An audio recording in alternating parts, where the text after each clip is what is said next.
कर देना सही। इसको देना वाइब्रेशन।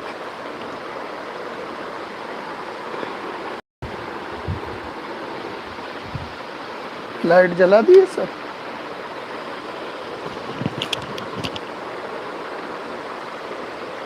चलिए स्टार्ट करते हैं हम लोग। आप सभी लोगों को मेरा नमस्कार और सभी लोगों को जो है ढेर सारी हार्दिक बधाइयाँ इस चैनल पर। और आदरणीय मुख्यमंत्री जी के इस अद्भुत अभ्युदय योजना में आप सभी लोगों का हार्दिक अभिनंदन और स्वागत है।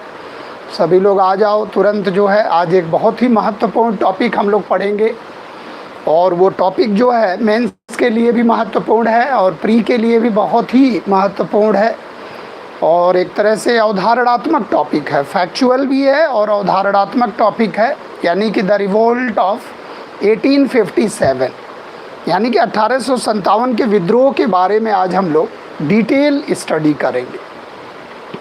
तो आज हम लोग शुरू करते हैं 1857 का विद्रोह। आप सभी लोग अपना पेन और डायरी लेकर बैठ जाओ और बढ़िया से उसको नोट करो अच्छी तरह जो है, और अच्छी तरह उसको आप समझने का प्रयास करो।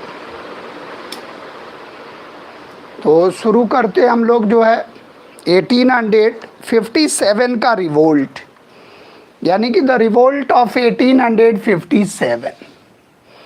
अब इसको पढ़ने के लिए हम लोगों को जो है अब 1857 का विद्रोह, 1857 का विद्रोह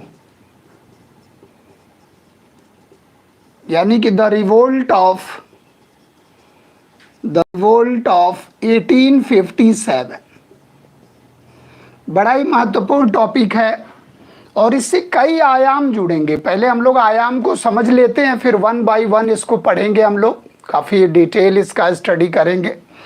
तो पहला जो इसका आयाम जुड़ेगा, यानी कि इसका जो फर्स्ट टॉपिक होगा जिस पर हम लोग स्टडी करेंगे, वो होगा इसका जो है यानी कि प्रकृति क्या है, नेचर क्या है, स्वभाव क्या है, इसका स्वभाव क्या है, नेचर क्या है। यानी कि इसका जो है जो सबसे इसका डिस्प्यूटेड टॉपिक है, जो कि मेंस का क्वेश्चन है, जिसको पूरा ओवरऑल पढ़ने के बाद पता चलता है कि what is the exact nature of this revolt, यानी कि नेचर क्या है, इसका स्वभाव क्या रहा, इसकी प्रकृति क्या है, यानी कि इसका एक तरह से कह लीजिए कि क्या स्वरूप रहा है, यानी कि इसकी प्रकृति क्या है या इसका जो है स्वरूप क्या है। अगर देखा जाए तो स्वरूप क्या है, किस तरह का विद्वान इसको जो है किस रूप में मानते हैं, इसके बारे में हम लोग स्टडी करेंगे। यानी कि देखेंगे कि इसका स्वरूप क्या है, इसकी प्रकृति क्या है, इसका नेचर क्या है, इसके बारे में विभिन्न विद्वानों के मतांतर जो है उसका अध्ययन करेंगे। फिर हम लोग देखेंगे इसके बारे में सोर्सेज क्या है, स्रोत क्या है, यानी कि सामग्री क्या है, यानी कि इससे संबंधित पुस्तकें क्या है, पुस्तकों के बारे में थोड़ा सा हम लोग अध्ययन करेंगे, पुस्तकें क्या है। और इसके बाद हम लोग देखेंगे कि जो महत्वपूर्ण कथन है इसी में ले लेंगे हम लोग, यानी कि पुस्तक महत्वपूर्ण कथन को ले लेंगे। जैसे कुछ विद्वान इसके बारे में कहते हैं कि यह सभ्यता और बर्बरता के मध्य युद्ध है। It was conflict between barbarous and civilised, barbarous person and civilised person. इसका मतलब यह सभ्यता और बर्बरता के मध्य युद्ध है, यानी कि टी.आर. होल्म्स महोदय इस तरह का कोटेशन बोलते हैं। तो इस तरह से आप देखोगे कि महत्वपूर्ण स्टेटमेंट क्या है। जैसे आप देखोगे कि मेजर एडवर्ड्स का कथन है, मैगेल्स का कथन है।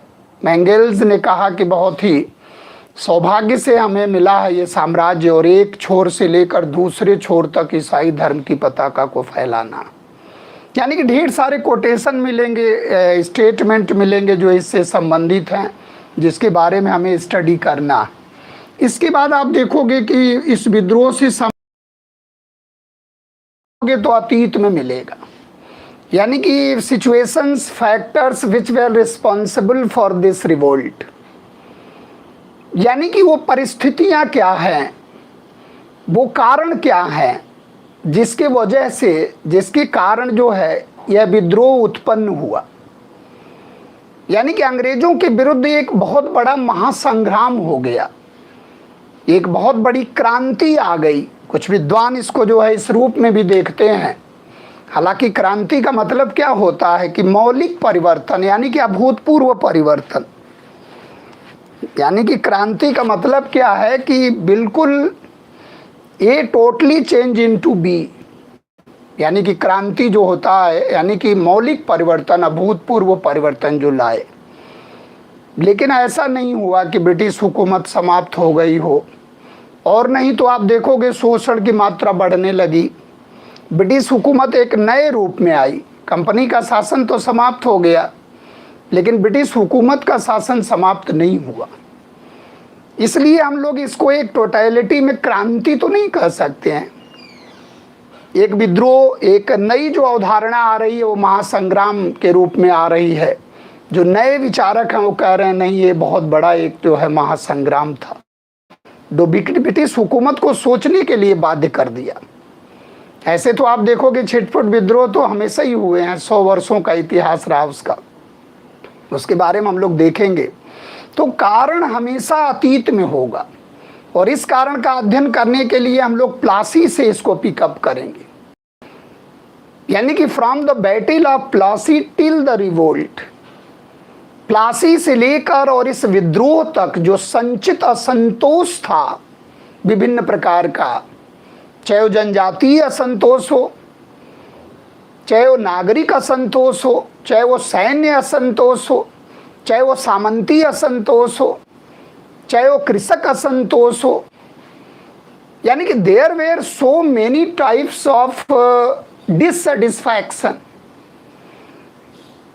यानी कि there were so many types of discontent.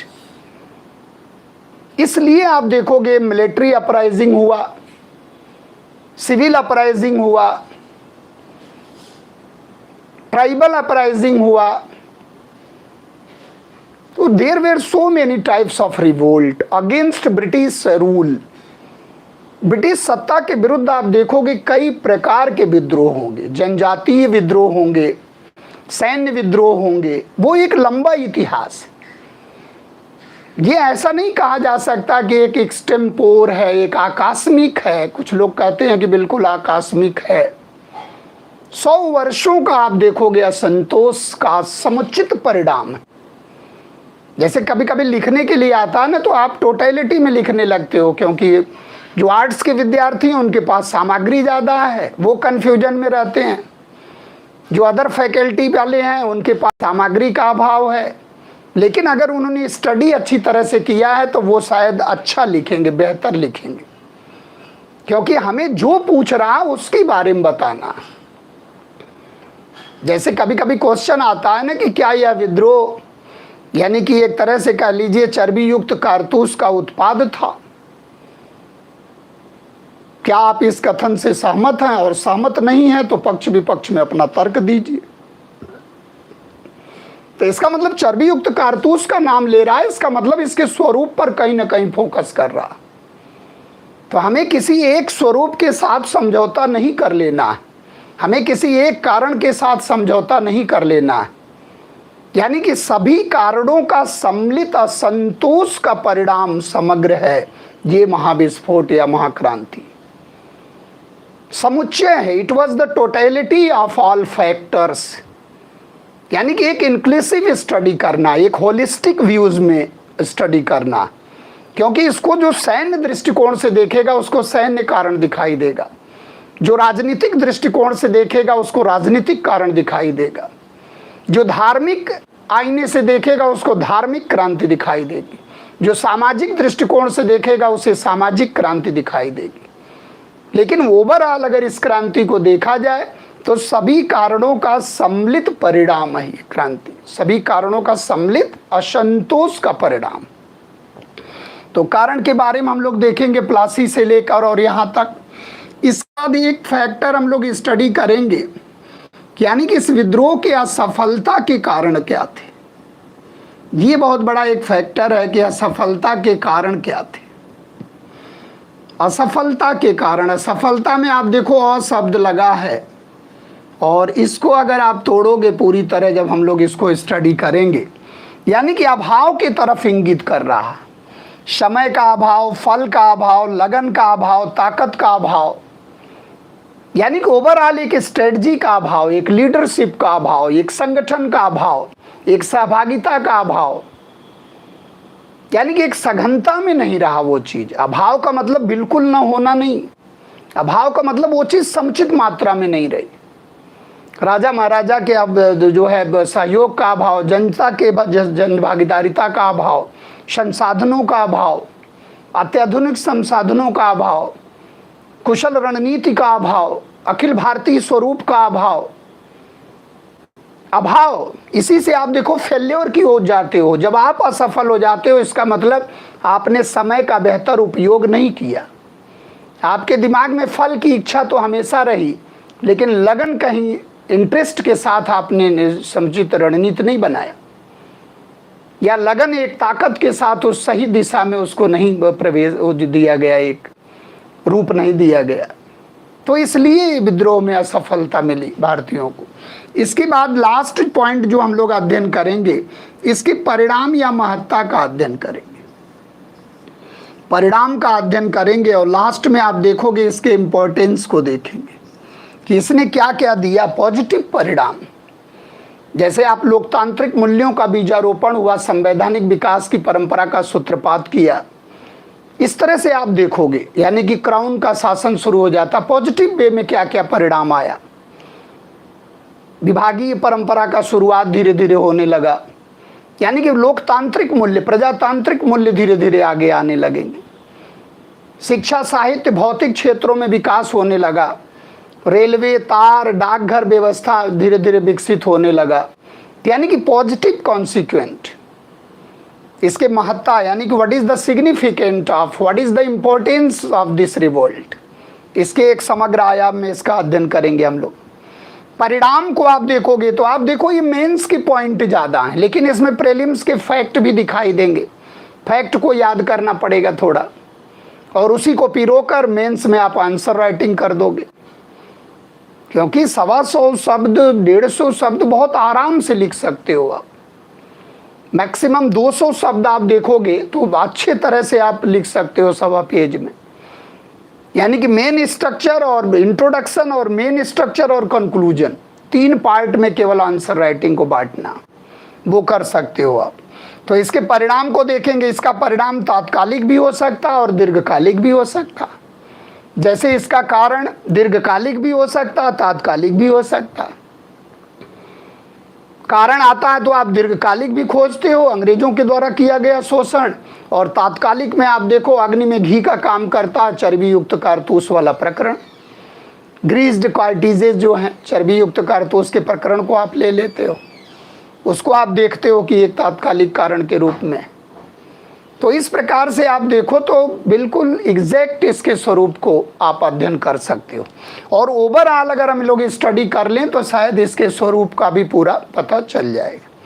तो अब हम लोग 1 बाय 1 एक एक फैक्टर को धीरे धीरे शुरू करते हैं और देखते हैं कि कैसे आप इसको समअप करोगे और 1857 के विद्रोह को कैसे पढ़ने का प्रयास करेंगे। तो आते हम लोग देखते हैं कि इसका जो है पहला जो है स्वरूप, यानी कि नेचर कैसा था। बहुत ढेर सारा फैक्टर है कि इसका जो स्वरूप है वो कैसा था, स्वरूप या इसकी प्रकृति कैसी थी। तो प्रकृति के बारे में अगर हम लोग स्टडी करें तो 2-3 फैक्टर इसके निकल कर आते हैं।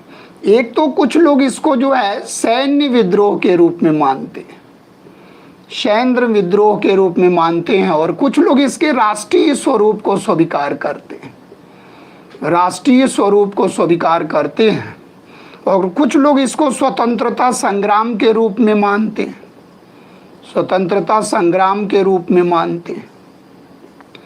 यानी कि ये जो है इस तरह से नेचर निकल कर आता, या सामान्य जनता में फैला हुआ विद्रोह मानते हैं। कुछ इसको सामान्य जनता में फैला हुआ विद्रोह मानते हैं, फैला हुआ विद्रोह मानते हैं। यानी कि नागरिक विद्रोह की संज्ञा देते हैं, नागरिक विद्रोह है। तो जितने भी स्वरूप हैं, यानी कि अगर इसको देखा जाए कि मिलिट्री नेचर आप खोजने का प्रयास करते हो, मिलिट्री नेचर है। नेशनल स्वरूप, नेशनल नेचर आप खोजने का प्रयास करते हो, फ्रीडम स्ट्रगल के रूप में आप देखने का प्रयास करते हो, फ्रीडम स्ट्रगल के रूप में। अब सवाल ये उठता है कि कैसे जो है इस विचारधारा को हम लोग इससे कैसे सहमत हो जाएं। कुछ लोग आप देखो इसके सामंती स्वरूप पर इंगित करेंगे, कुछ लोग कहेंगे इसके जनजातीय स्वरूप को, जनजातीय स्वरूप था, सामंती स्वरूप था, कृषक स्वरूप था, कृषक आंदोलन के रूप में। यानी कि जो नेचर है ओवरऑल, जब इसके पूरे कंटेंट को आप पढ़ोगे तब इसके एग्जैक्ट नेचर को आप फोकस करोगे। और दो तीन चीजों को हम लोग बेसिक रूप में जान लेना है कि जब ये विद्रोह हो रहा था, यानी कि 1857 का जब विद्रोह हुआ, तो उस समय आप देखोगे तो जो भारत का गवर्नर जनरल है वो लॉर्ड कैनिंग है। Lord Canning was the governor general of that time. Lord Canning Bharat का गवर्नर जनरल है और ब्रिटेन का जो पीएम है वो पामर स्टोन है। पामर स्टोन जो है वो ब्रिटेन के उस समय पीएम है और रानी विक्टोरिया का शासन है, पामर स्टोन है। और इसका जो प्रतीक चिन्ह है वो कमल और रोटी है, कमल व रोटी इसका प्रतीक चिन्ह है। और इसके लिए जो मेन कमांडर इन चीफ बनाया गया था वो एनिसन को बनाया गया था, एनिसन को बनाया गया था। और इसके लिए जो डेट एक निर्धारित की गई थी, इसके लिए जो निश्चित तारीख एक निर्धारित की गई थी वो 31 मई थी। ये बड़ा महत्वपूर्ण फैक्टर है, इसको आप याद रखना कि इसके लिए जो एक निश्चित तारीख निर्धारित की गई थी। इसके लिए कहा जाता है कि नाना साहब ने बहुत प्रयास किया, जो कानपुर में विद्रोह का नेतृत्व किया नाना साहब ने, उन्होंने ओवरऑल यानी कि लोगों से संपर्क करने का प्रयास किया। जैसे लखनऊ में बेगम हजरत महल हैं, बिहार में कुंवर बहादुर सिंह हैं, तो इन लोगों से संपर्क साधने का प्रयास किया। और संपर्क साधने के बाद इन लोगों ने ये प्रयास किया कि इसको एक ही समय में अटैक किया जाए। यानी कि 31 मई को इन लोगों ने एक डेफिनिट डेट के रूप में निर्धारित किया कि एक साथ पूरे ऑल ओवर इंडिया में अटैक किया जाएगा, और जिससे अंग्रेजी हुकूमत दहशत में आ जाएगी और इस विद्रोह को, यानी कि सुनियोजित एक तरह से कह लीजिए कि एक विद्रोह के रूप में इसको देखा जा सकता है। सुनियोजित रणनीति दिखाई देती है, लेकिन सारी योजना फेल हो जाती है जब ये विद्रोह पहले ही शुरू हो जाता है। जनवरी फरवरी से आप देखो, जनवरी से इसकी शुरुआत होने लगती है और 10 मई दिन रविवार को मेरठ से क्रांति शुरू हो जाती है। तो ये चीज़ों को हमें थोड़ा सा स्टडी करना है कि ये 31 मई को ध्यान रखना है, लॉर्ड कैनिंग को ध्यान रखना है, पीएम जो है पामर स्टोन थे, वहाँ के ब्रिटेन के कमल और चपाती या कमल और रोटी इसका प्रतीक चिन्ह था, और एनिसन उस समय जो है नियुक्त कमांडर इन चीफ थे जो मेन थे। और जो विद्रोह के लिए जो नेतृत्व करता थे भारत के, वो जो है बहादुर शाह जफर थे, लेकिन जो रियल कमांडर इन चीफ थे वो बख्त खां थे, जनरल बख्त खां, जो बरेली से जो है गए थे वहाँ मेरठ के तरफ। और ये जो है general Bakht Khan was the real commander in chief. तो कभी भी आ जाए कि 10 एक परिषद बनाई गई 10 लोगों की दिल्ली में, जिसमें 6 सैन्य थे और 4 असैन्य थे, और 10 की एक परिषद बनाई गई और उसका नेतृत्व ओवरऑल जो है रियल कमांडर इन चीफ बख्त खां के द्वारा किया गया। तो अगर इस क्रांति का हीरो पूछा जाए, इस क्रांति का रियल कमांडिंग पूछा जाए हीरो के रूप में, तो वो जनरल बख्त खां, जिन्होंने बड़ा ही जो है अद्भुत अदम्य साहस दिखाया और दिल्ली पर 4 महीने तक जो है विद्रोहियों का कब्जा बना रहा। तो ये चीज़ों को थोड़ा सा ध्यान रखना, फैक्चुअल चीज़ें हैं, इनको याद रखना। अब हम लोग चलते हैं, क्या इसे हम सैन्य विद्रोह मान सकते हैं?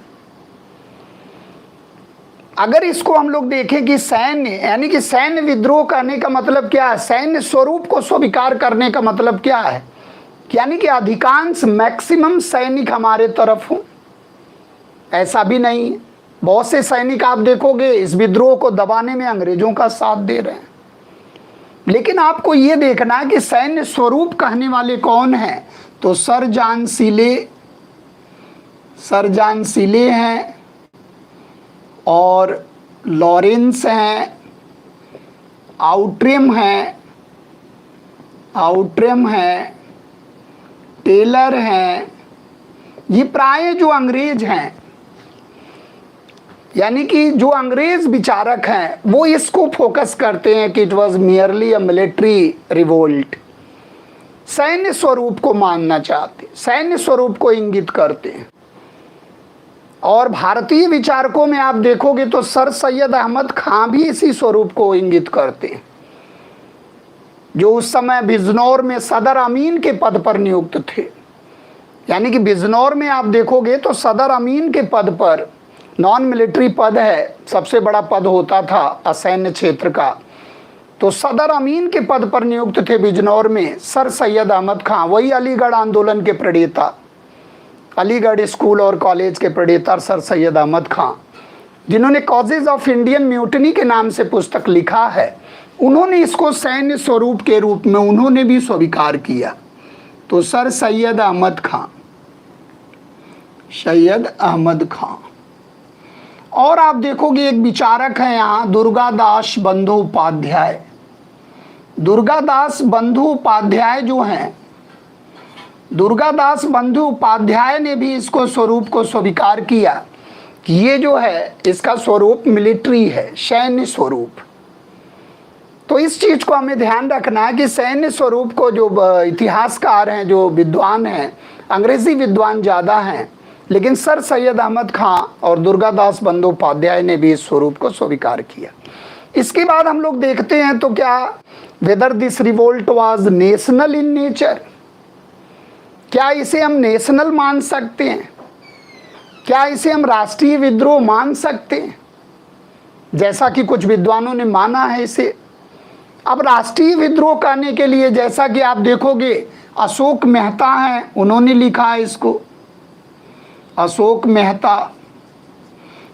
मेहता की एक पुस्तक है द ग्रेट रिवेलियन करके है, उसमें इन्होंने लिखा है इसको, यानी कि नेशनल नेचर जो है इसके राष्ट्रीय स्वरूप के बारे में वर्णन किया है। और सबसे महत्वपूर्ण चीज़ है जो आपसे क्वेश्चन पूछता है, यानी कि अगर सबसे महत्वपूर्ण फैक्ट आप देखोगे तो एक जो महत्वपूर्ण फैक्ट आपको दिखाई देगा वो ये दिखाई देगा कि इसमें जो है एक अंग्रेज है जो बेंजामिन डिज़रायली करके, बेंजामिन डिज़रायली ने हाउस ऑफ कॉमन्स में विपक्ष के रूप में, अब हो सकता हो कि ये सत्ता पक्ष में आने के लिए ऐसी बात कहता हो, क्योंकि कोई अंग्रेज इसे नेशनल क्यों कहेगा, और अगर कोई अंग्रेज इसे नेशनल स्वरूप को स्वीकार कर रहा है तो इसका मतलब कहीं ना कहीं है कोई ना कोई बात छिपी हुई।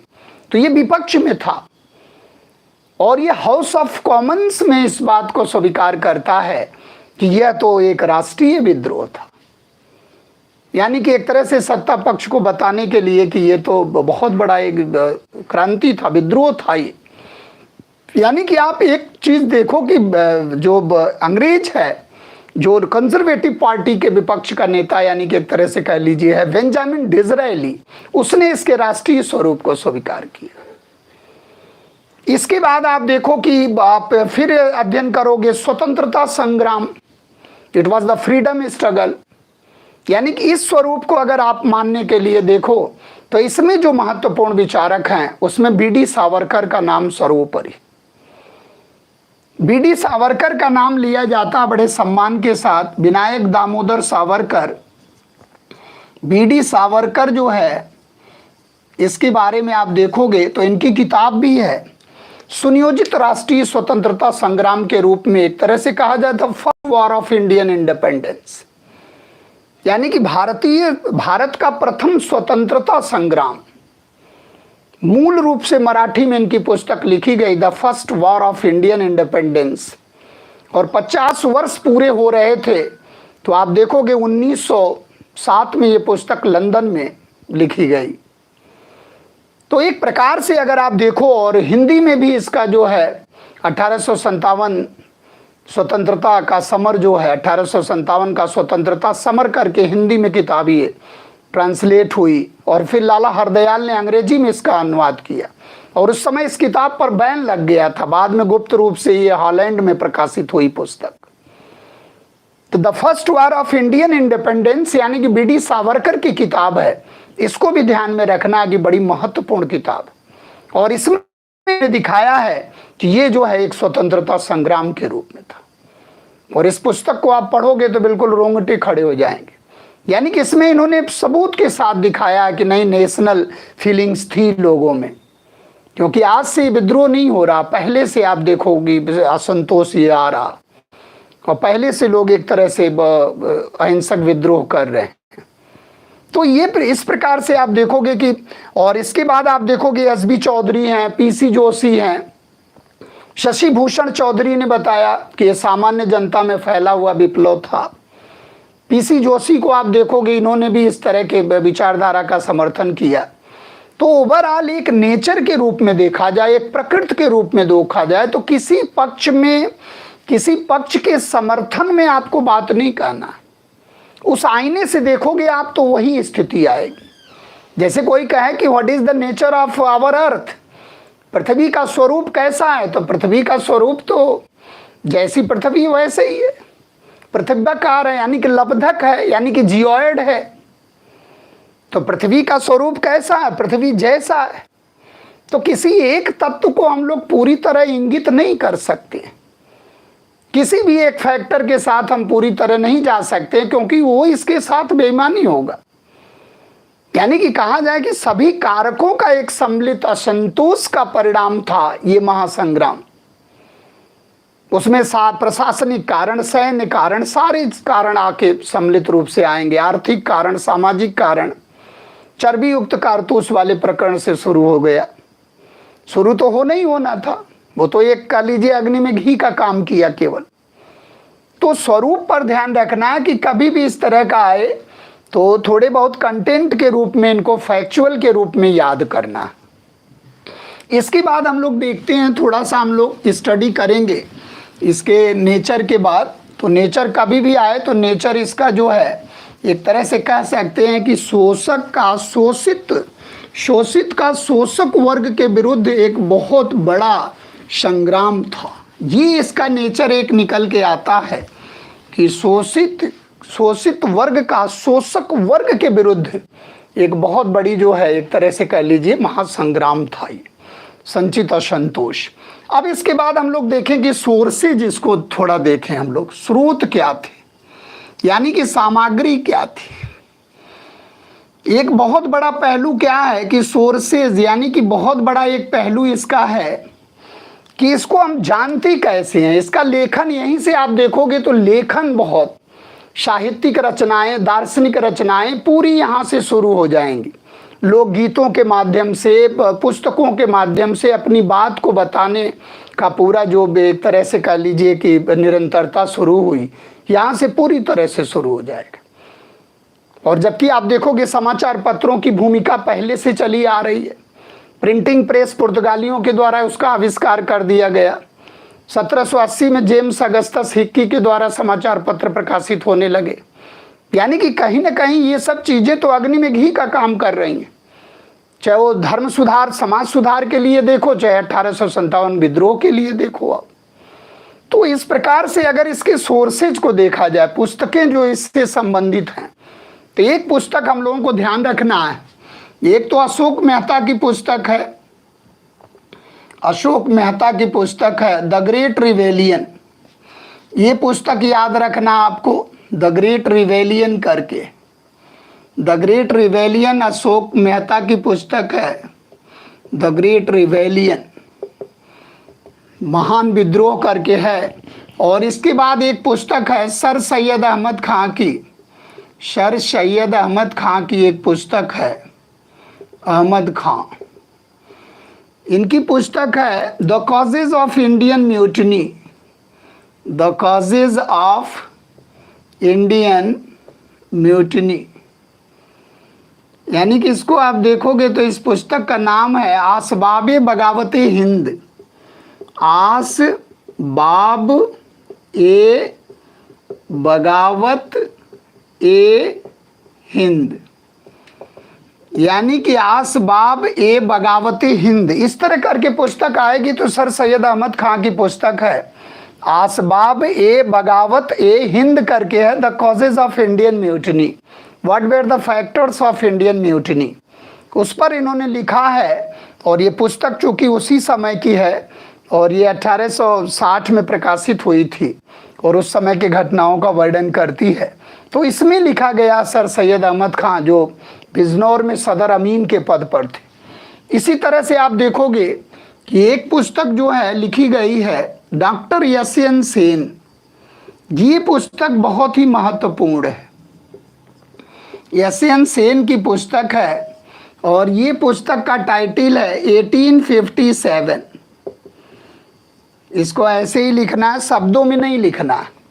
1857 टाइटल से एक सरकारी पुस्तक लिखी गई, क्योंकि पहले सरकारी पुस्तक का जो तैयार किया गया लिखने के लिए आरसी मजूमदार को तैयार किया गया, लेकिन चूंकि सरकार से अनबन हो गया आरसी मजूमदार का, इसलिए आरसी मजूमदार ने मना कर दिया पुस्तक लिखने से कि सरकारी पुस्तक हम नहीं लिखेंगे। फिर आप देखोगे कि इस रिवोल्ट के बारे में उनका कोटेशन बहुत चर्चित है और मेंस में उसमें टिप्पणी भी आती है लिखने के लिए कि तथा कथित यह राष्ट्रीय स्वतंत्रता संग्राम न राष्ट्रीय था, न प्रथम था, न स्वतंत्रता संग्राम था। It was neither the freedom struggle नार नेशनल इन नेचर नार द फर्स्ट। तो इस तरह से आप देखोगे आरसी मजूमदार, तो आरसी मजूमदार को तैयार किया गया लिखने के लिए, लेकिन उन्होंने मना कर दिया। तो ये भी क्वेश्चन आएगा कि सरकारी पुस्तक लेखन के लिए किसने मना कर दिया, किसको तैयार किया गया? तो आरसी मजूमदार, रमेश चंद्र मजूमदार। तो फिर किसको तैयार किया गया? तो डॉक्टर सुरेंद्र नाथ सेन। और डॉक्टर सुरेंद्र नाथ सेन ने इसका जो इसमें लिखा है 1857 में कि मेरठ का विद्रोह एक आंधी की तरह आया और चला गया, यानी कि बहुत ज़्यादा इसको एक आंकने का प्रयास नहीं किया गया एक विद्रोह के रूप में, यानी कि एक कम आंकने का प्रयास किया गया कि सरकार कहीं भी रहेगी तो इस तरह के विद्रोह तो होते ही रहते हैं। यानी कि वो बहुत सामान्य रूप से, चूंकि सरकारी पुस्तक थी इसलिए ये विद्रोह के रूप में सामान्य रूप से मेरठ की आंधी की तरह सामान्य रूप से इसको स्वीकार किया गया। तो इस पुस्तक को ध्यान रखना है कि 1857, और यही 1857 शब्दों में अगर आप लिख दिए तो ये मौलाना अबुल कलाम आज़ाद की किताब है। यानी कि इन वर्ड्स, जैसे कहता है 1857 का विद्रोह, अगर शब्दों में आपने लिख दिया तो वो पुस्तक अगर पूछता है तो मौलाना अबुल कलाम आज़ाद की पुस्तक है। तो इस तरह से थोड़ा सा इसमें ध्यान रखना है। इसके बाद आप देखोगे तो जो है बीडी सावरकर की पुस्तक है, बीडी सावरकर की पुस्तक है, वही विनायक दामोदर सावरकर की पुस्तक है जो मूल रूप से मराठी में थी, और इसको जो है the first war of Indian independent के नाम से जानते हैं। The first war of Indian independent के नाम से, इंडियन इंडिपेंडेंस, यानी कि भारतीय स्वतंत्रता संग्राम, भारत का प्रथम स्वतंत्रता संग्राम, the first war of Indian independent. क्योंकि आप देखोगे कि जो इंडिया हाउस में बुला लिया गया था इनको श्यामजी कृष्ण वर्मा के द्वारा विदेशों में क्रांतिकारी गतिविधियों को संचालित करने के लिए श्यामजी कृष्ण वर्मा ने मदन ढींगरा और बीडी सावरकर को बुला लिया लंदन। तो उस समय ये लंदन में थे जब इसकी 50वीं वर्षगांठ मनाई जा रही थी विद्रोह की, तो वहीं पर इस पुस्तक का उन्होंने लेखन किया था बीडी सावरकर ने। बाद में आप देखो कि पुस्तक जब्त कर ली जाती है, इनका जो बैचलर की डिग्री है, डिग्री जब्त कर ली जाती है। बहुत राष्ट्रवादी थे और बाद में इनको सेलुलर जेल, काले पानी की सज़ा दी जाती है और वहीं पर इनकी डेथ हो जाती है। तो आप देखो कि कितने क्रांतिवीर थे, कितने मतलब ऊर्जा के साथ इस मतलब विद्रोह का उन्होंने एनालिसिस किया कि नहीं, यहाँ जो है शुरू से ही हम लोगों में एक तरह से नेशनल फीलिंग का भाव रहा। यानी कि अगर बीडी सावरकर की पुस्तक देखा जाए तो the first war of Indian independence. इसी तरह एक मोहित सेन है, मोहित सेन की पुस्तक है द इंडियन रिवोल्यूशन करके, द इंडियन रिवोल्यूशन करके मोहित सेन की पुस्तक। तो ये एक प्रकार से ये जो है इसका जो स्रोत के रूप में हम लोग देखें अगर, तो ये इनके कंटेंट मिलेंगे, ये सामग्री हैं, ये पुस्तकें हैं जिसके द्वारा इस विद्रोह के बारे में जानकारी मिलती है। अब इसके बाद आप देखोगे तो बहुत से कोटेशन ऐसे मिलेंगे आपको। कुछ कोटेशन के बारे में भी हमें ध्यान रखना है, जिसमें आप जानते हो एक कोटेशन बहुत फेमस है, आरसी मजूमदार का एक कोटेशन है, आप जानते हो बहुत ही प्रसिद्ध रहा है।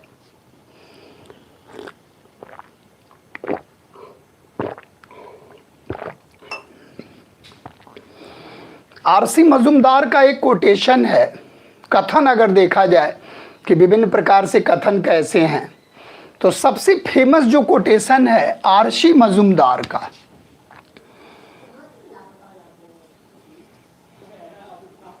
आरसी मजूमदार, आरसी मजूमदार का एक कोटेशन है कि तथाकथित जो है ये विद्रोह जो है, तथाकथित जो ये विद्रोह है, यह न तो प्रथम है, न तो राष्ट्रीय है, और न ही स्वतंत्रता संग्राम। यानी कि बड़ा फेमस है, और इसको एज इट इज पूछा जाता है कि कैसे इसका आप मूल्यांकन करोगे और किसके पक्ष विपक्ष में कैसे आप अपना मत प्रस्तुत करोगे। तो कभी भी इस तरह का अगर टिप्पणी आ रही, कभी भी इस तरह का कोटेशन आ रहा है कि इसको किसने जो है इस तरह का अभिव्यक्ति दिया, तो आरसी मजूमदार। इस कथन को ध्यान रखना है। और एक कोटेशन आता है टी.आर. होम्स का, टी.आर. Holmes, TR. होल्म्स का एक कोटेशन है, और ये कहते हैं सभ्यता और बर्बरता के मध्य युद्ध था। यानी कि it was a conflict between, it was conflict between barbarous person and civilised person. यानी कि सभ्यता और बर्बरता के मध्य युद्ध था। यानी कि अपने को अंग्रेज सभ्य कहते हैं और भारतीयों को बर्बर की उपाधि देते हैं। लेकिन आप देखो, अगर दोनों पक्ष के तरफ से देखोगे, उधर भी बर्बरता के बहुत एग्जाम्पल मिले। सभ्यता यानी कि बाद में आप देखो अंग्रेजों ने जहां जहां भी कैम्पबेल के द्वारा लखनऊ में, कानपुर में बहुत ही नृशंस हत्याएं की गई। लाशों का मंजर आप देखो, कानपुर में आप देखो, लखनऊ में देखो, गलियों के गलियां जो है पट गई थी लाशों से। तो बहुत नृशंस हत्याएं की गई। अगर भारतीयों की तरफ से जैसे सत्ती चौरा का है, बीबीगढ़ का है, कानपुर में है, अजनाला हत्याकांड है वजीर खां के नेतृत्व में, तो ऐसे जेनोसाइड मिलेंगे। लेकिन अंग्रेजों की तरफ से भी बर्बर बहुत प्रयास किया गया, नृशंस हत्याएं की गई। तो ये कहना कि ये conflict between barbarous and civilised person, लेकिन आपको याद करना पड़ेगा कि किसने क्या कहा, कैसे है, तो उसे याद करना पड़ेगा। एक आता है कि ये हिंदू मुस्लिम का षड्यंत्र है ईसाइयों के विरुद्ध, यानी कि आउट्रम और टेलर। एक कोटेशन आपको आता है कि आउट्रम और टेलर के द्वारा एक कोटेशन आता है कि यह हिंदू मुस्लिम यानी कि ईसाइयों के विरुद्ध, आप देखोगे ईसाइयों के विरुद्ध हिंदू मुस्लिम का षड्यंत्र बताया जाता है। हिंदू मुस्लिम के षड्यंत्र का परिणाम बताया जाता है। अब अगर आप इसको थोड़ा सा स्टडी करो कि क्या ये ऐसा है, हिंदू मुस्लिम का षड्यंत्र ऐसा लग रहा, कहीं किसी मैटर से ऐसा नहीं दिखाई देता है कि हिंदू मुस्लिम का षड्यंत्र है ईसाइयों के विरुद्ध।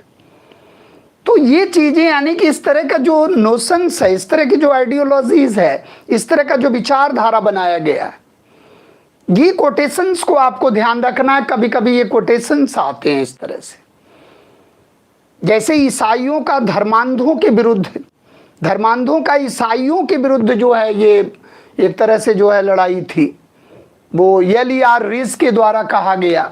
आप एक कोटेशन देखो, एल.ई.आर. रिज, एल.ई.आर. रिज के द्वारा कुछ याद करना पड़ेगा इस तरह। ये कहते हैं कि यह ईसाइयों का धर्मांधों के विरुद्ध, यानी कि धर्मांधों का ईसाइयों के विरुद्ध जो है, धर्मांधों का ईसाइयों के विरुद्ध जो है ये संघर्ष बताते हैं। यानी कि एक तरफ को कहते हैं बिल्कुल ये धर्मांध हैं, मतांध हैं, धर्मांध हैं हिंदू मुस्लिम, और इनका ईसाइयों के विरुद्ध जो है एक तरह से संघर्ष था। तो ये चीज़ों को थोड़ा सा ध्यान रखना है। और एक जेजी मेडले साहब थे, वो काले और गोरों के मध्य वॉर ऑफ रेसेस के रूप में बताते हैं। जो जेजी मेडले करके हैं विद्वान, उन्होंने वॉर ऑफ रेसेस के रूप में माना है इसको। ये वॉर ऑफ रेसेस, ये वॉर ऑफ रेसेस का मतलब काले और गोरों के मध्य संघर्ष मानते हैं ये। यानी कि एक प्रजातीय कंसेप्ट को लेकर चलते हैं, रेस कंसेप्ट को, नस्ली किस तरह से एक जो है रूप देते हैं इसको रूप में। तो ये चीज़ ध्यान रखना है कि इस तरह से बहुत ढेर सारे, लेकिन एक आरसी मजुमदार का कथन है जिनको सरकारी पुस्तक लिखने के लिए तैयार किया गया था, लेकिन बाद में अनबन हो जाने के कारण इन्होंने पुस्तक का लेखन नहीं किया। तो इस तरह से हमें इसका अध्ययन करना है और कुछ कोटेशन को भी इसमें हमें याद कर लेना है। इसके बाद हम लोग आते हैं और देखते हैं कि विद्रोह की जो है शुरुआत कैसे होती है और कारणों पर थोड़ा सा हम लोग एनालिसिस करते हैं। अब आप देखोगे कि फैक्टर्स क्या हैं। कारण हमेशा, आप देखो कि कारण हमेशा जो है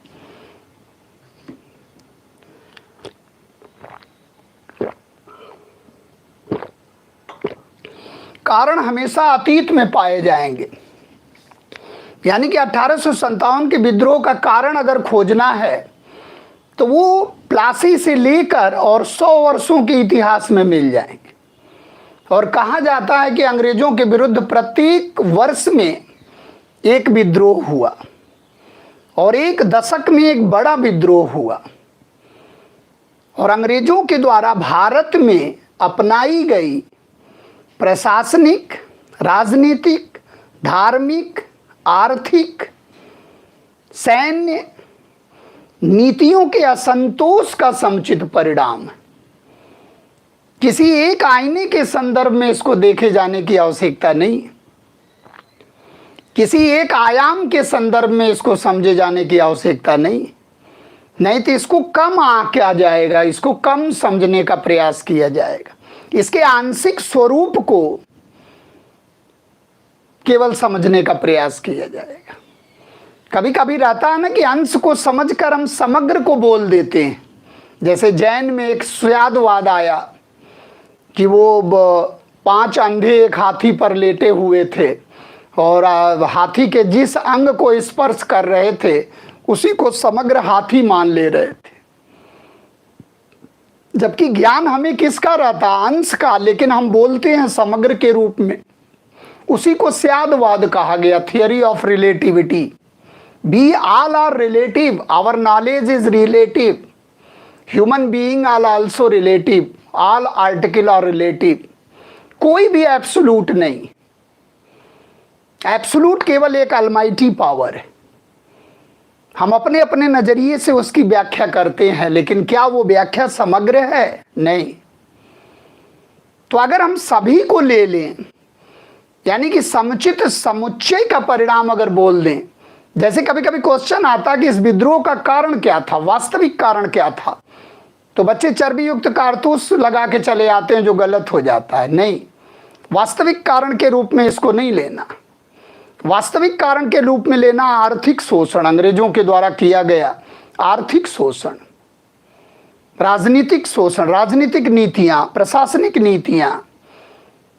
यानी कि अगर आर्थिक शोषण नहीं हुआ होता तो शायद इतना विद्रोह भी नहीं होता। क्योंकि शोषण तो इससे भी पहले हो रहा था। लेकिन जो औपनिवेशिक चेहरा उभर कर आया, उपनिवेशवाद आया, मर्केंटाइल फेज आया, इंडस्ट्रियल फेज आया, फिनेंशियल फेज आया, जो एक उपनिवेश मानकर अंग्रेजों ने साम्राज्यवादी प्रवृत्तियों के द्वारा इसका शोषण कराया। यानी कि एक साम्राज्य, ब्रिटेन में एक साम्राज्य और उसका उपनिवेश भारत। तो जैसे जैसे उसको आवश्यकता पड़ती गई वैसे वैसे भारत का वो दोहन करता गया, एक्सप्लॉइटेशन करता गया। यानी कि शोषक और शोषित के मध्य संबंध था, न कि शासक और शासित के मध्य संबंध था।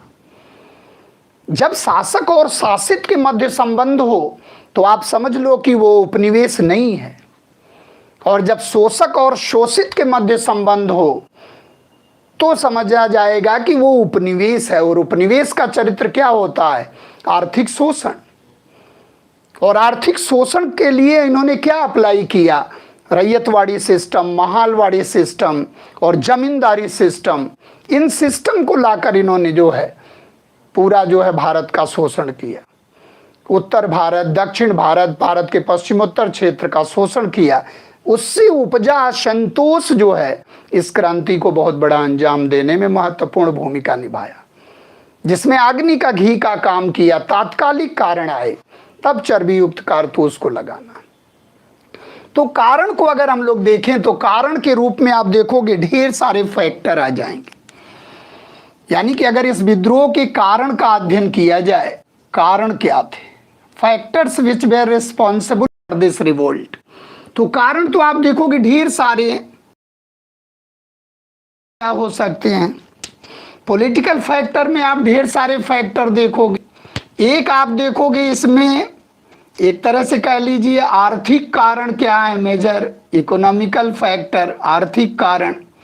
एक आप देखोगे सामाजिक कारण, सामाजिक व धार्मिक कारण, धार्मिक कारण। एक आप देखोगे सैन्य असंतोष, सैन्य कारण, मिलिट्री फैक्टर, सैन्य असंतोष। और एक आप देखोगे तात्कालिक कारण। ये जो फैक्टर, चर्बी युक्त कारतूस वाला प्रकरण, ये जो चर्बी युक्त कारतूस वाला प्रकरण है, ये विद्रोह को अंजाम देगा होने में। यानी कि इस प्रकार से अगर फैक्टर देखा जाए तो there were so many factors. प्रशासनिक नीतियां इनकी जो है, शासन संबंधित नीतियां जो है, तो बहुत तात्कालिक का कारण का मतलब क्या है कि 1857 के विद्रोह से चला आ रहा। इसको हम लोग क्या कहेंगे? दीर्घकालिक कारण के रूप में इसको हम लोग समझेंगे, दीर्घकालिक कारण और एक तात्कालिक कारण।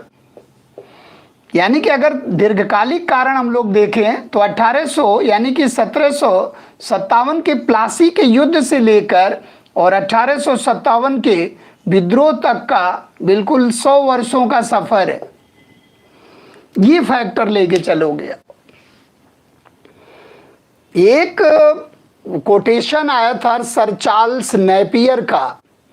सर चार्ल्स नेपियर जो लॉर्ड एलेनबरो के समय में सिंध की विजय किया था, उसने, नेपियर ने कहा था कि यदि 12 वर्ष के लिए हमें भारत का बना दिया जाए, शासक बादशाह बना दिया जाए, तो न सुल्तान का नाम, न निज़ाम का नाम मिलेगा, न बादशाह का नाम मिलेगा, और ये नेपाल और निज़ाम और ये सब हमारे होंगे, किसी का नामो निशान नहीं मिलेगा। चार्ल्स नेपियर ने ये बात कहा था। तो ये कोटेशंस को भी बीच बीच में हमें ध्यान रखना है। जैसे मैंगल्स ने कहा, मेजर एडवर्ड्स ने कहा कि हमारा पर्पज क्या है, भारत की सत्ता प्राप्त करने का हमारा उद्देश्य क्या है। ईसाई धर्म की पताका एक छोर से दूसरे छोर फैलाना, यानी कि भारतीयों को ईसाई बना लेना। ये मेजर एडवर्ड्स के कथन है। मैंगल्स के कथन है कि बड़े सौभाग्य से, असीम अनुकंपा से हमें साम्राज्य मिला है, तो एक छोर से दूसरे छोर तक ईसाई धर्म की पताका को फैलाना। पर्पज उनका रिलीजियस दिख रहा, और ये चीज खुलासा हो जाएगा 1813 के चार्टर एक्ट के बाद, जब इसको आप अध्ययन करोगे डेप्थ में जाकर। तो एक तो आप देखोगे यहाँ चर्बी युक्त कारतूस वाले प्रकरण से भड़क जाएगा पूरा। मंगल पांडे बनाम पूरी स्टोरी आप देखोगे। मंगल पांडे जब पूरा विद्रोह हो जाएगा बैरकपुर में, और वहाँ खबर मिली बहरामपुर से, बहरामपुर में खबर मिली दमदम से, फिर वो खबर आई जो है मेरठ में, फिर सैनिक जो है धीरे धीरे आगे की तरफ बढ़ने लगे। यानी कि तात्कालिक कारण इसका चर्बी युक्त कारतूस। लेकिन उससे पहले अगर आप देखो राजनीतिक फैक्टर क्या हो सकते हैं, पॉलिटिकल फैक्टर क्या है, क्या कैसा बर्ताव कर रहे हैं ये, पेशवा के साथ कैसा बर्ताव कर रहे हैं, भारत की जनता के साथ कैसा बर्ताव कर रहे हैं। यानी कि आप देखो कि इसमें जो है मुख्य रूप से अगर भूमिका देखा जाए तो राजनीतिक कारण में एक तरफ आप देखोगे लॉर्ड वेलेजली की सहायक संधियां, लॉर्ड वेलेजली की जो सब्सिडरी अलायंसेज हैं, सहायक संधियां, जिसको हम लोग खूब इस समय डिस्कस कर रहे थे। लॉर्ड वेलेजली के पास ये बहुत बड़ा एक ब्रह्मास्त्र था कि युद्ध में धन भी ना खर्च हो और साम्राज्य का विस्तार भी हो जाए। इसके अंतर्गत आप देखोगे लॉर्ड वेलेजली ने मैक्सिमम रियासतों को सरेंडर कर दिया और वहां की सेना भंग कर दिया, और वहां ब्रिटिश रेजिडेंट रहने लगा, और वहां का जो डिफेंस था, फॉरेन अफेयर्स था, सारा जो है प्रबंधन अपने हाथ में ले लिया। यानी कि एक तरह से देखो कि पूरी तरह उनको जो है अपने ऊपर आश्रित बना दिया। वो थी सहायक संधि। अब इसके अंतर्गत आप देखो तो 1 बाय 1 इन्होंने क्या किया, हैदराबाद को ले लिया, मैसूर को ले लिया इन्होंने, तंजौर को शामिल कर लिया, अवध को इन्होंने सहायक संधि में बांध लिया। अवध के बाद आप देखोगे पेशवा को इन्होंने सहायक संधि स्वीकार करने के लिए बाध्य कर दिया, पेशवा और भोसले और सिंधिया। और इसके बाद आप देखोगे जोधपुर, जयपुर, बूंदी, इस तरह से ढेर सारी जो रियासतें थी वो सहायक संधि करने के लिए एक तरह से बाध्य हो गई। 1798 में आप देखोगे हैदराबाद, 1799 में मैसूर, 1799 में तंजौर, 1801 में अवध, 1802 में पेशवा, 1803 में भोसले, 1804 में सिंधिया। इस तरह से आप देखो कि बहुत बड़ा एक कह लीजिए कि बिना युद्ध के और कम पैसे, यानी कि पैसे भी नहीं लगे, धन भी नहीं लगे, और सेना का रख रखाव भी किसको करना है, संबंधित रियासत को। इसलिए सेना भी बहुत बढ़िया बनाते थे क्योंकि धन तो दूसरे का लगना। तो इस तरह से आप देखो कि हैदराबाद, मैसूर, तंजौर, अवध, पेशवा, भोसले, सिंधिया के साथ जो बर्ताव कर रहे हैं, फिर भी आप देखो कि सिंधिया जो है साथ दे रहा 1857 के विद्रोह में। सिंधिया का जो मंत्री है दिनकर राव, वो साथ दे रहा अंग्रेजों का। तो ये एक बहुत बड़ा फैक्टर रहा, और ये किसके अनुसार चल रहा है, जैसा वहां से आदेश मिल रहा है, ब्रिटेन से जैसा आदेश पारित हो रहा है, वैसी नीतियों का अवलंबन ये कर रहे हैं। कहाँ, भारत में कर रहे हैं। यानी कि हमने कहा ना कि अगर आपको पूरी इंटीग्रेटेड इंडिया का अध्ययन करना, मॉडर्न इंडिया का, तो आप वही वाला चैप्टर अध्ययन करो, उपनिवेशवाद के विविध चरण, मर्केंटाइल फेज, इंडस्ट्रियल फेज। क्योंकि आप देखोगे तो ये मर्केंटाइल फेज चल रहा, और इसके बाद फ्री ट्रेड शुरू हो जाएगा विद्रोह के ठीक पहले। यानी कि 2 फेज तो हो गए विद्रोह तक, यानी कि प्लासी से लेकर विद्रोह तक। तो प्लासी से लेकर 1813 तक मर्केंटाइल फेज, वाणिज्यिक पूंजीवाद का चरण, यानी कि हमारे ही पैसे से हमारी सामग्री खरीद कर ब्रिटेन ले जाते थे। यानी कि जो सोना चांदी के रूप में बुलियन हमें मिलता था वो भी मिलना बंद हो गया। और उसके बाद तो फिर फ्री ट्रेड कर दिए। यानी कि जब इंडस्ट्रियल रिवोल्यूशन पूरी तरह वहाँ आप देखो कि परचम लहराने लगी, तो फिर हमें कच्चे माल का निर्यातक और बने बनाए माल का आयातक बनाकर रख दिए। उसको फ्री ट्रेड कहते हैं, जो 1813 से शुरू होगा, जिसमें industrialisation for Britain and de industrialisation for India. जैसे जैसे उद्योग धंधों का विकास होगा वहां, वैसे वैसे हमारे यहाँ कुटीर उद्योग धंधों का पतन होगा। तो ये चीजों को थोड़ा सा हमें याद रखना है। और इसके बाद आप देखोगे कि जो लॉर्ड डलहौजी है, लॉर्ड डलहौजी के द्वारा जो आप देखोगे हड़प नीति को जो अपनाया गया, हड़प नीति, यानी कि इसको हम लोग क्या कहते हैं, गोद निषेध की नीति। ये भी बहुत बड़ा ब्रह्मास्त्र लेके आया था। इसको तो पूरा फुल पावर मिला था, युद्ध करना चाहे तो युद्ध से, कुशासन का आरोप भी लगा के ये विलय कर लेता था, जैसे अवध के साथ किया। और गोद निषेध का आधार बना के तो इन्होंने पूरे भारत को ही एक तरह से सही कर दिया। यानी कि एक बहुत बड़ा ये लेके आए थे कि adopted son is not real सन।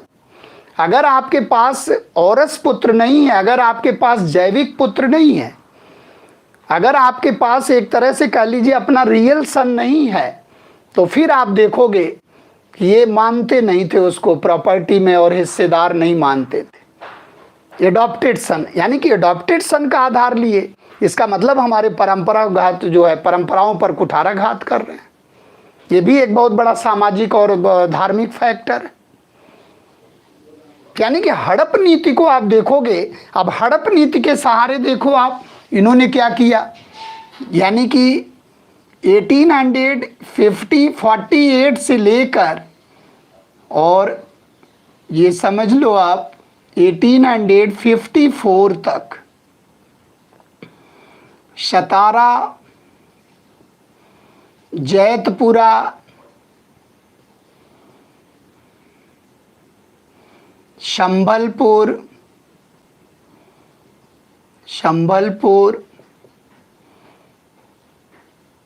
बघाट,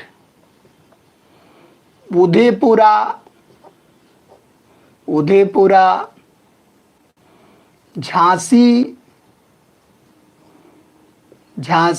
नागपुर,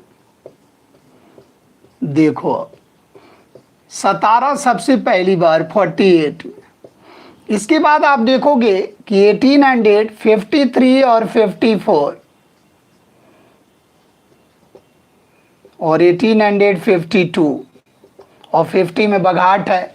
तो आप देखो कि इस तरह से इन्होंने ढेर सारे रियासतों को, यानी कि जो बची खुची रियासतें थी जहां पर इन लोगों को इस तरह से लगा कि इनके पास कोई अपना एडॉप्टेड यानी कि रियल सन है नहीं, इसको साम्राज्य का हिस्सा बना दिए।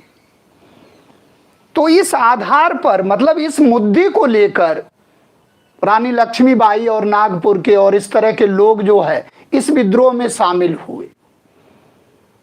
यानी कि एक स्वार्थ को लेकर, एक निजी स्वार्थ को लेकर, एक क्षेत्रीय आधार को लेकर, एक कोई नेशनल टच नहीं आ रहा, एक कोई नेशनल फीलिंग करके नहीं आ रही।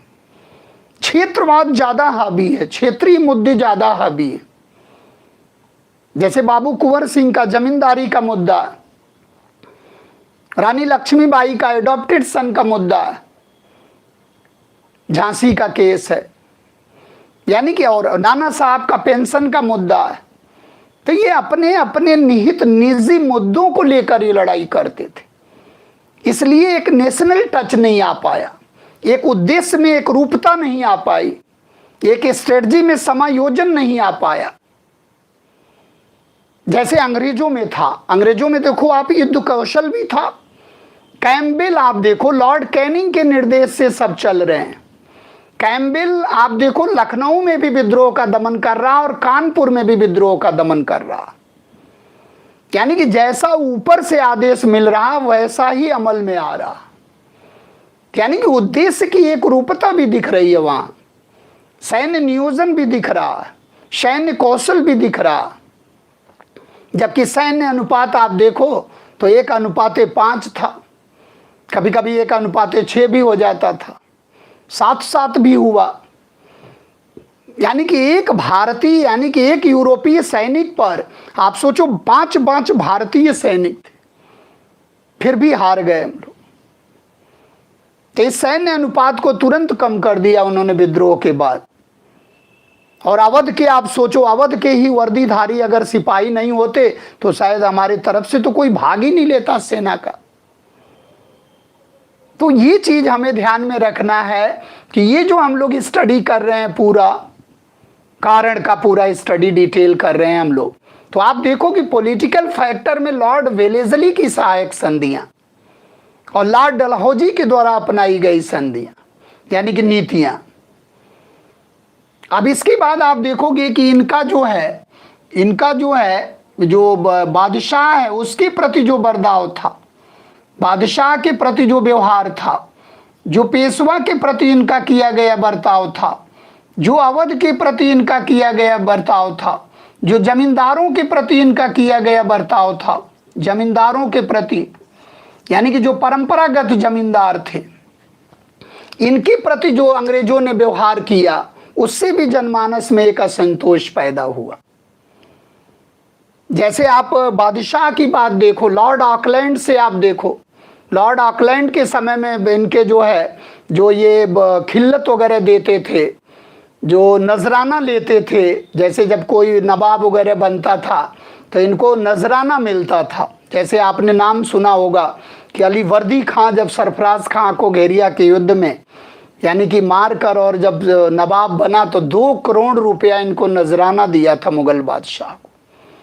तो ये जो नजराने लेते थे, ये जो खिल्लत देते थे, ये जो भेंट उपहार आदि देते दिया, तो भारत की आन मान शान कौन था? बादशाह ही था। जब बादशाह के साथ इन्होंने व्यवहार अच्छा नहीं किया तो जाहिर सी बात इनके प्रति जो है रिएक्शन होना ही होना। ये भी एक बहुत बड़ा फैक्टर है। इसके बाद आप देखोगे कि लॉर्ड ऑकलैंड के बाद लॉर्ड एलिनबरो के समय में जो इनके सिक्के वगैरह चलते थे, जो सिक्कों पर बादशाह का नाम होता था, वो उत्कीर्ण करवाना बंद करवा दिया उसने। लॉर्ड डलहौजी के समय में देखो आप, हद ही हो गई। लॉर्ड डलहौजी ने कहा कि भाई अब आप लाल किला छोड़ दो, कुतुब के पास, कुतुब मीनार के पास जाकर साधारण रूप से जीवन व्यतीत करो। और लाल किला पहचान थी। वैसे भी आप देखो लॉर्ड वेलेस्ली के समय से अंग्रेजों ने दिल्ली पर अधिकार कर लिया तो पेंशनर बन के रह गया। शाह आलम सेकंड के समय से बादशाह पेंशन लेते थे लोग। यानी कि समय समय पर जो व्यवहार किया जा रहा। और इसकी बात तो आप देखोगे लॉर्ड कैनिंग के समय में तो बिल्कुल एकदम लास्ट ही हो जाता है, इनको बादशाहत भी नहीं करना। यानी कि अब ये बादशाह भी नहीं कहलाएंगे, अब इनको बादशाह की पदवी भी छोड़ना पड़ेगा। लॉर्ड कैनिंग के समय में इस तरह का फरमान जारी किया गया। यानी कि जो ये मुगल यानी कि मुगल बादशाह जो भारत की एक तरह से कह लीजिए कि सत्ता का प्रतीक बना हुआ था, भले वो नाम मात्र का था, लेकिन अंग्रेज भी उसे नहीं हटाते थे। अब अंग्रेज भी उसके पीछे पड़ गए। तो ये भी एक बहुत बड़ा फैक्टर बना, राजनीतिक फैक्टर। इसके बाद आप देखोगे पेशवा का प्रकरण आप जानते ही हो। पेशवा बहुत ही एक तरह से कह लीजिए मराठा साम्राज्य में आन मान शान था। लेकिन आप पेशवा के साथ आप देखो संधि कर लिया इन्होंने, बेसिन की संधि कर लिया।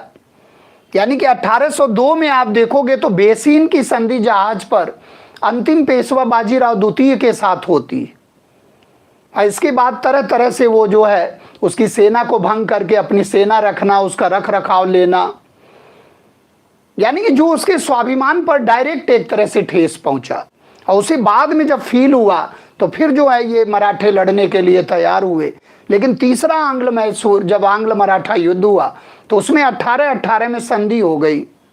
और 1818 में जो पूना की संधि हुई उसमें पेशवा बाजीराव द्वितीय को कानपुर के समीप बिठूर में निर्वासित कर दिया गया।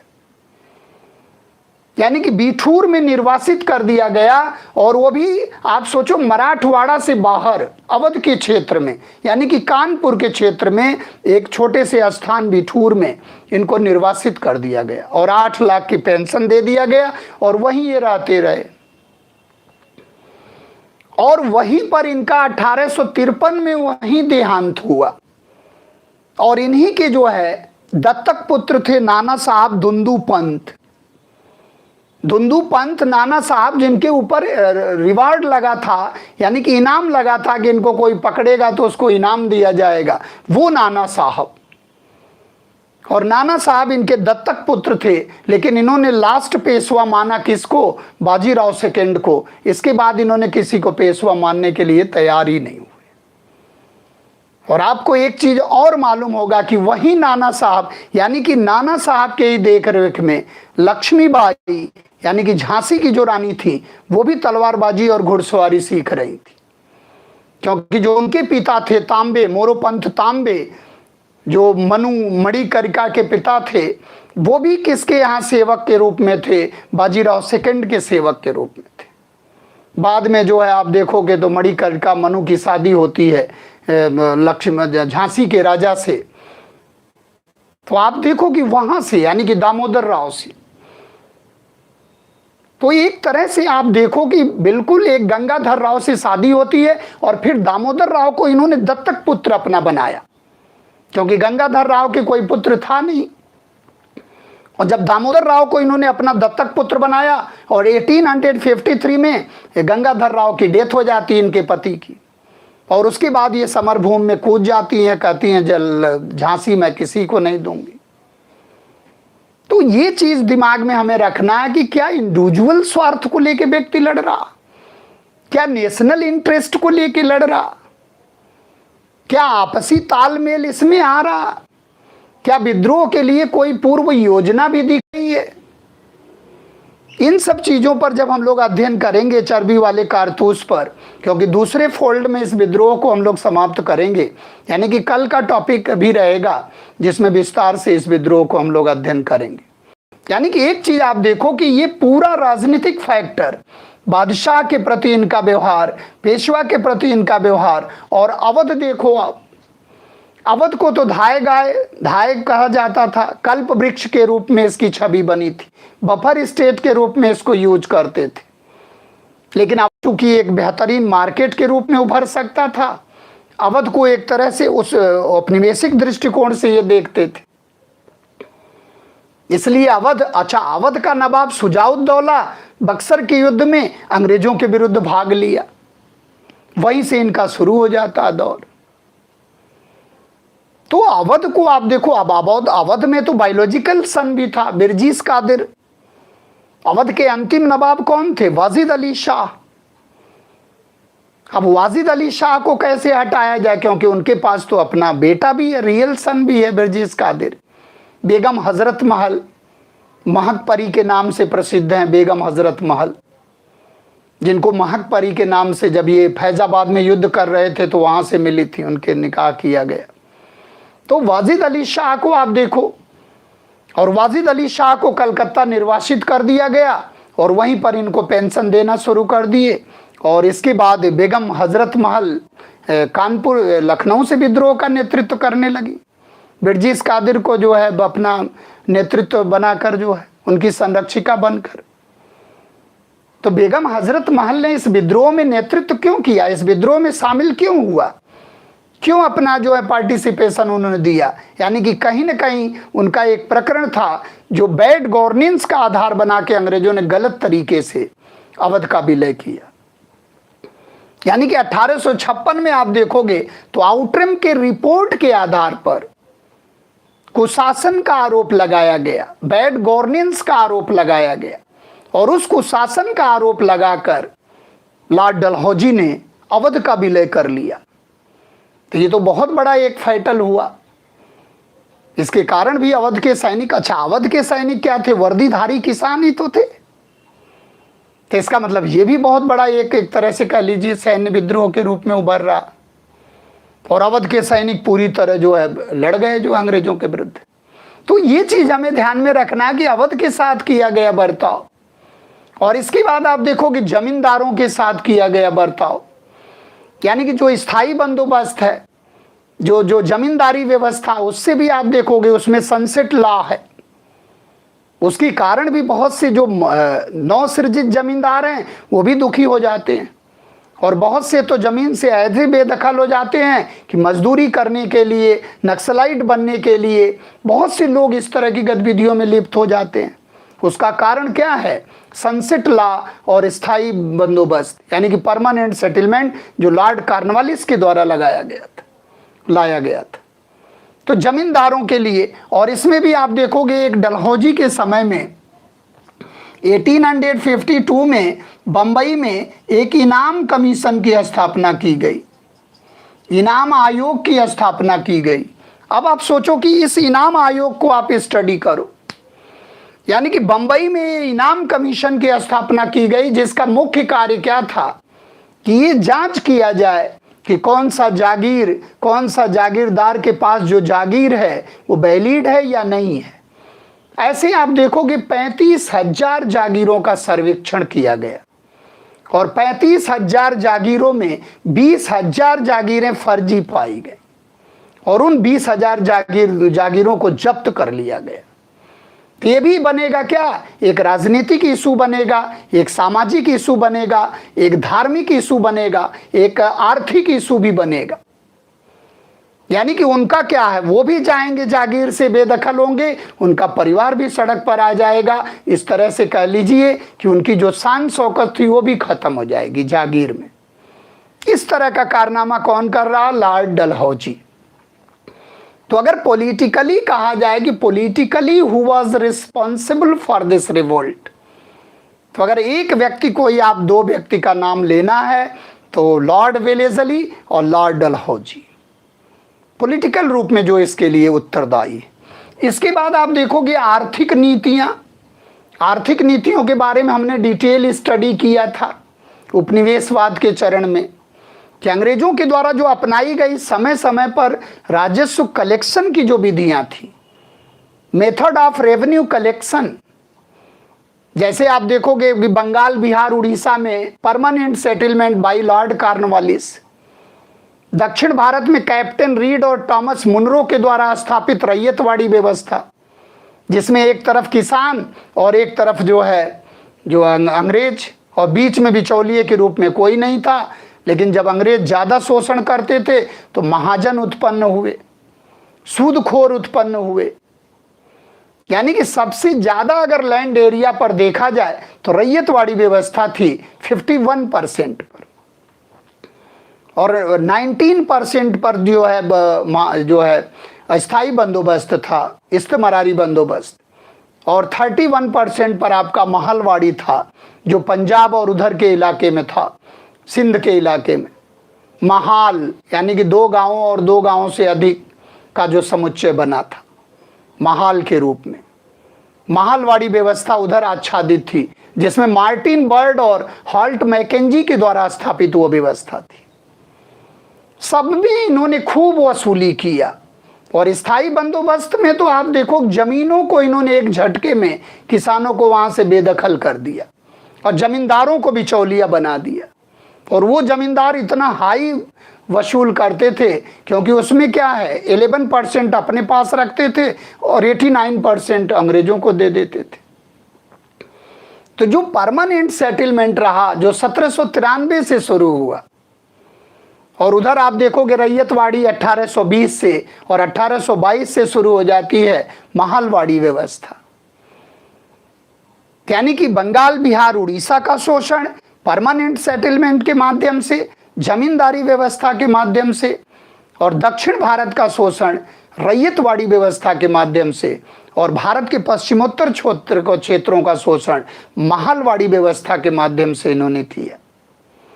मार्टिन बर्ड को उत्तर भारत में फादर ऑफ लैंड सेटलमेंट कहा जाता है। उत्तर भारत में भूमि व्यवस्था का प्रवर्तक माना जाता है मार्टिन बर्ड को। तो ये चीज हमें ध्यान में रखना है कि आर्थिक कारण क्या, आर्थिक कारण सबसे बड़ा फैक्टर है। अगर कोई आपसे क्वेश्चन पूछता है कि इस विद्रोह के लिए उत्तरदायी सबसे बड़ा कारण क्या है, that is was the economical factor. यानी कि समय समय पर जो अंग्रेजों के द्वारा असंतोष उत्पन्न किया गया आर्थिक नीतियों के माध्यम से। आप देखो उस समय, आप याद करो अलाउद्दीन खिलजी का 80% टैक्स ले लेता था, कभी कोई विद्रोह नहीं होता था क्योंकि लगाता भी यही था। कभी अपने को विदेशी नहीं समझा, चाहे सुल्तान हो चाहे बादशाह हो, लेकिन अंग्रेज कभी अपने को अपना नहीं समझे, भारत को अपनापन करके नहीं शासन किए। इसलिए आप देखो हमेशा अंग्रेज जो है विदेशी के रूप में भारत में बने रहे, जिसके कारण यहाँ का पूरा एक तरह से हर सेक्शन में शोषण हुआ। तो अगर इस विद्रोह के लिए सबसे मौलिक कारण आ जाए, आधारभूत कारण आ जाए, तो आर्थिक को लगाना। इसके कारण आप देखोगे पूरी अर्थव्यवस्था को इन्होंने खंगाल कर रख दिया, और लोग तरह तरह का, एक तरह से कह लीजिए जो असंतोष आ रहा है वो कहीं ना कहीं एक विद्रोह का रूप देगा, जिसके कारण एक बहुत बड़े विद्रोह का अंजाम दिया गया। तो राजनीतिक कारण आपने समझ लिया, आर्थिक कारण आपने समझ लिया, जो विभिन्न वसूली की पद्धतियां हैं। इसके बाद हम लोग सामाजिक और धार्मिक कारण में आएंगे, जिसका सबसे बड़ा फैक्टर क्या है? 1813 का चार्टर एक्ट। 1813 के चार्टर एक्ट पर आप पूरा ग्लोबल टच करके देखो। उधर नेपोलियन बोनापार्ट के कारण त्रस्त हो चुका है ब्रिटेन, इकोनॉमिक ब्लॉकेड, महाद्वीपीय व्यवस्था, आर्थिक नाकेबंदी, अकेले ही ब्रिटेन ने, यानी कि अकेले ही फ्रांस ने तबाह कर दिया ब्रिटेन को, जो पूरे दुनिया पर अपना एक छत्र राज स्थापित किया था। इसको हम लोग पूरे डिटेल में स्टडी करेंगे, इस पूरा सिस्टम को।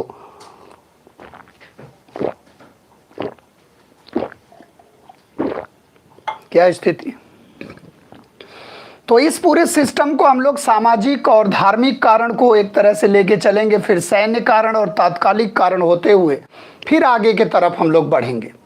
तो इसमें हमें एक चीज समझना है कि जो धार्मिक और ये जो सामाजिक कारण है, इसमें एक फैक्टर को लेके चलना है। आप लोग ध्यान देना, अगर एक फैक्टर इसमें आपने पकड़ लिया, 1813 का चार्टर एक्ट, ये संवैधानिक विकास में हम पढ़ाएंगे, क्योंकि ये पार्ट आएगा, बड़ा महत्वपूर्ण पार्ट है जो आगे आने वाला है, constitutional development of modern India. इस पार्ट में इसको पूरा क्लियर करेंगे। ये जो चार्टर एक्ट बनता था, प्रत्येक 20 वर्ष की अवस्था में इसका रेन्यूअल होता था।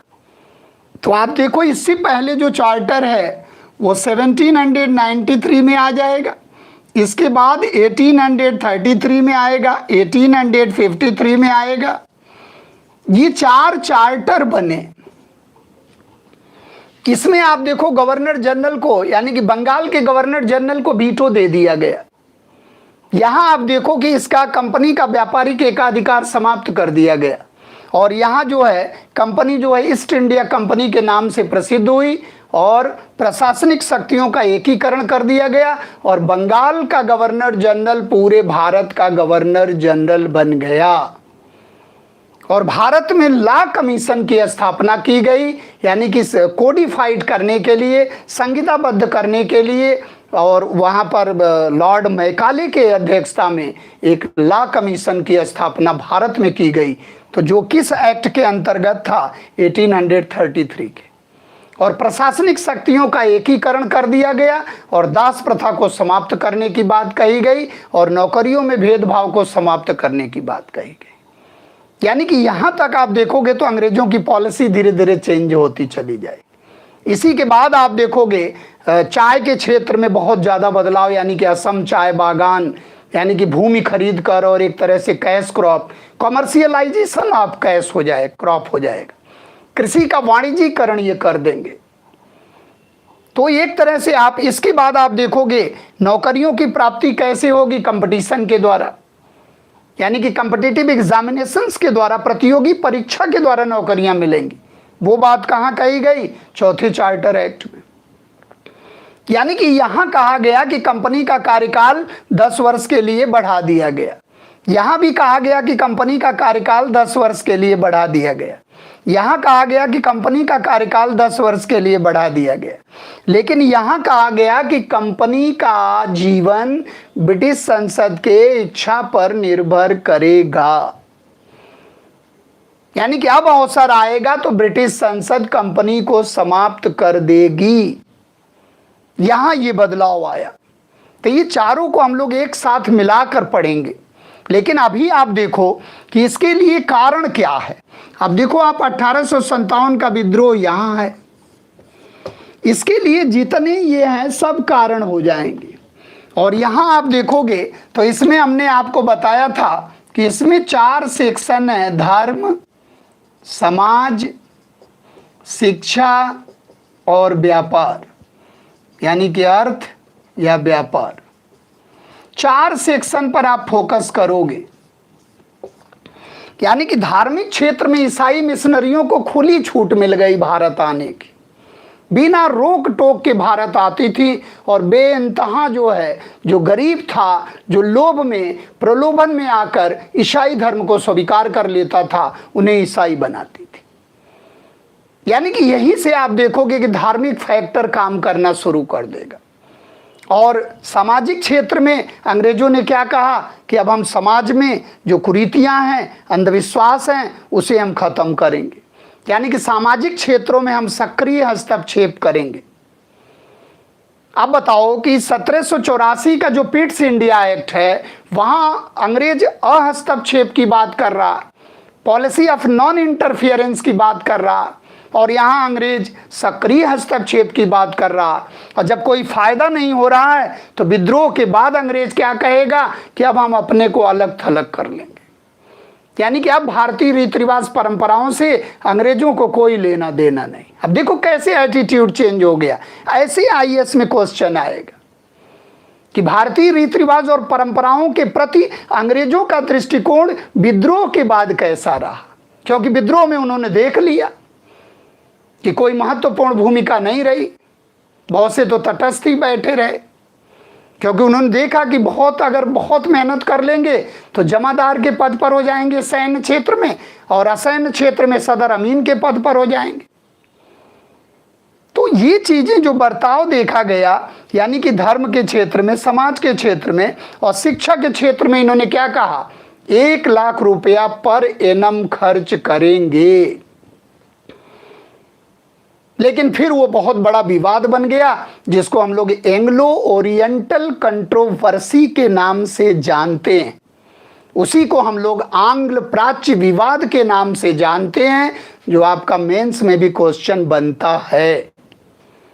और फिर लास्ट पॉइंट क्या कहा गया कि कंपनी का व्यापारिक एकाधिकार समाप्त हो गया, यानी कि trade monopoly of company was एबोलिश्ड। चीनी और चाय को छोड़कर कंपनी का व्यापारिक एकाधिकार समाप्त हो जाएगा और पूरी तरह व्यापारिक एकाधिकार आएगा। तो यहां लगाओगे आप, यानी कि पहली व्यापारिक एकाधिकार आ जाए तो 1813 का चार्टर एक्ट, और पूरी तरह व्यापारिक एकाधिकार आ जाए तो 1833 का चार्टर एक्ट लगाना पड़ेगा। तो इसी के साथ हम लोग कल कारण के साथ फिर एंट्री मारेंगे, और कल 1857 का विद्रोह हम लोग कवर करेंगे और उसे समाप्त करने का प्रयास करेंगे। आप लोगों ने बहुत पेशेंसफुली हमें सुनने का प्रयास किया, और इसी के साथ मैं वाणी को विराम देना चाह रहा हूँ। जय हिंद, जय Bharat. Thank you all of you.